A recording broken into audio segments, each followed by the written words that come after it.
To answer Jesus' question, yes, we still do not understand. And Mark puts it this way because he knows that we don't understand. He goes through this and he makes sure, he says, you need to be open to what God is doing.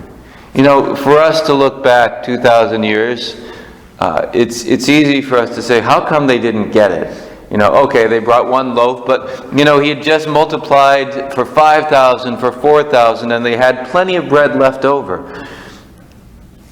Do you think one loaf wouldn't have been enough?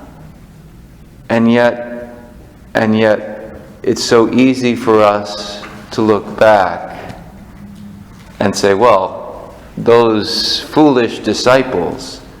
But for us, God does so much for us. Right? And we forget so easily. We forget so easily how God has moved in our lives and what He continues to do.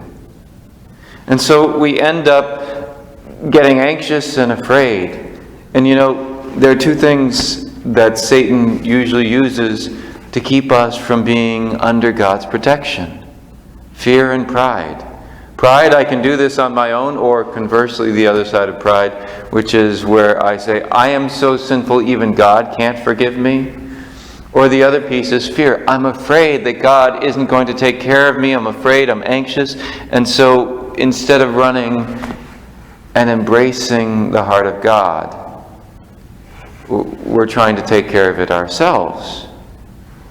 And God says, there's never been a moment when I have not been with you.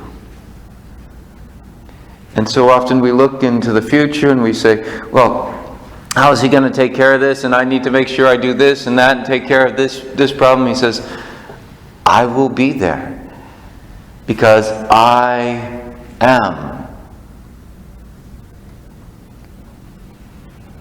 But we're afraid because we don't see how God could possibly take care of any situation in the future. But He's here. He is provident.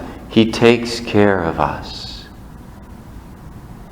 if we allow Him to take care of us. This day, may we not be worried that we didn't get enough bread, but rather may we recognize that Jesus is the bread of life. Recognizing that He is with us in this moment, no matter what comes in the future, He will be with us then, because God does not abandon those whom He loves.